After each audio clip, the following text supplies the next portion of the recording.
And breaking news coming in a remarkable feat, the Indian Space Research Organization ISRO has achieved successful satellite docking as part of the ambitious space docking experiment, SpadeX. India's space agency, ISRO, has made history.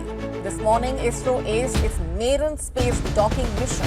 This breaking input is relevant to the ISRO'S landmark space mission, while the Indian Space Research Organization has achieved yet another milestone. Hello everybody, on 30th of December 2024, International Space Research Organization or ISRO created history by launching two spacecraft known as the Chaser and the Target into a 475 km orbit as part of the space docking experiment or SpadeX mission. The Indian Space Agency ISRO has just announced the successful completion of the space docking experiment. The Indian Space Research Organization or ISRO is reaching for the stars. India has launched its first space docking mission. ISRO वो काम करने वाला है जो उसने आज तक कभी नहीं किया। 3, 2, 1, 0. Docking was completed successfully on January 16th, 2025, marking India as the fourth nation to achieve this feat, following the United States, Russia and China. But this raises a couple of critical questions. What is space docking and why is it so revolutionary? What challenges does a nation encounter when attempting to perform space docking? And most importantly, what will be the impact of this mission on India? Let's delve deeper into these questions in this video. So what exactly is space docking? Space docking is the process of joining two spacecraft while they are in orbit. One spacecraft known as the Chaser connects and approaches another one known as the Target. But this begs the question, why are these spacecraft sent separately? Can't they be joined before sending them into the orbit? There are a couple of reasons for this. The first reason is the limited capacity of launch vehicles. Launch vehicles or rockets used to carry these satellites have limited payload capacity. Sending larger satellites might exceed this capacity. Moreover, rocket fairing, which is a membrane used to protect the satellite from dynamic forces, restricts the design of these payloads. For a structure like International Space Station, which is as huge as building, it would be impractical to send the entire structure from here directly. The second reason is the independent functionality. If these satellites are sent separately, they can perform independently and can complete the designated task.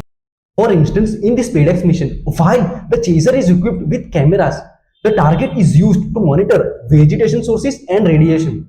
If one of the satellites stops functioning, the other one can still do its work. Lastly, and perhaps most importantly, the third reason is the resource transfer and data sharing ability. If these satellites are sent separately, they can be docked. And once this is done, one satellite can share data and transfer power to another one. This can ensure continuous functionality even if one experiences power shortages.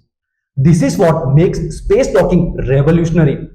But this begs the question, if space docking is so essential, why are all countries not able to successfully accomplish this till now? Docking involves high level of precision to ensure that two spacecraft align perfectly with each other. This requires not just two satellites but also advanced sensors and automated systems. Moreover, developing this type of technology is expensive and requires a lot of experience. Countries with limited budget and less experience in this segment might prioritize other areas of space exploration. Before docking, two satellites are brought in the same orbital plane. Once this is done, the Chaser, equipped with sensors and cameras, tracks the position of Target and aligns its own path and speed accordingly. Once these two satellites are closer to each other, their docking mechanisms consisting of rings and latches are activated to make contact and secure them together.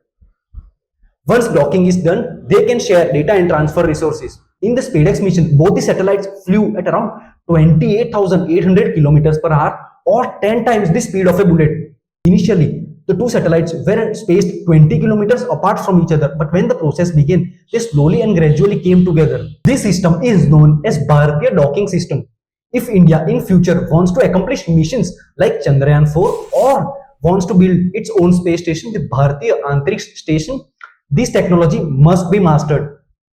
Until now, only 3 countries, namely the United States, Russia and China, had developed this technology. But now, by achieving this milestone, India has successfully entered the elite club of these nations. Finally, this brings us to the last question. Many people argue that satellites are only for the rich countries and they are too expensive to be of any use to common people. Satellites benefit everyone and not just the wealthy. For example, during the Hurricane Irma, satellites were used to track the storm's path and provide crucial information for preparation and response. That's everything from our side for this case study. I hope you found something valuable and interesting. If you did, please like, subscribe and share. I'll see you in the next one.